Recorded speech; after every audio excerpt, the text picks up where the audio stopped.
Hello guys, welcome back to this channel. In today's video, I'm going to show you how you can get the frozen bait in Fish It game on Roblox.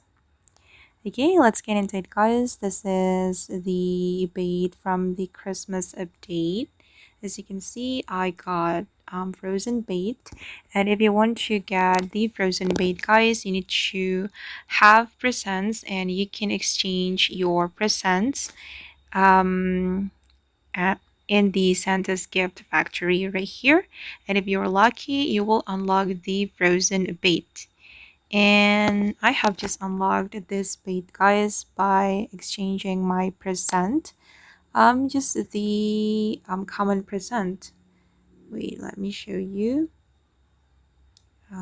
Okay, I have just exchanged my common present, and luckily I got the frozen bait, and I'm going to show you how this bait looks like. Okay, it has 45% lock.